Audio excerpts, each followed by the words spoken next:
तो गैस आरती के 2 बच्चे हुए जो कि जुड़वा बच्चे हुए। तो हेलो यूट्यूब फैमिली, हमारे चैनल में आप लोग को स्वागत है। तो मैं इस वीडियो को सच बताना चाहती हूँ कि जुड़वा बच्चे आरती के हुए कि नहीं। तो पहले क्लिप देख लो थोड़ी बहुत, सच और झूठ मैं बताती हूँ।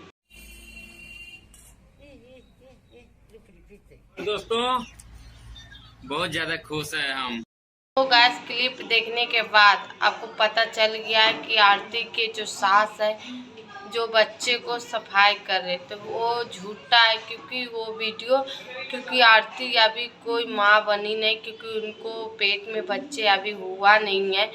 2 बच्चे वाला वीडियो सारे डाल रहे थे, झूठा है, सच बिल्कुल नहीं है, क्योंकि आरती के 2 बच्चे बिल्कुल भी नहीं हुआ है, गलत अफवाह है। तो आप लोग इस वीडियो को सीरियस बिल्कुल भी मत लेना कि अफवाह फैलाने वाला फैला देते, क्योंकि हम जानते, हम उनका वीडियो एनी टाइम देखती तो उनको कुछ नहीं अभी हुआ है कि उसको पेट में है, ये तो है, पर हुआ नहीं है गैस।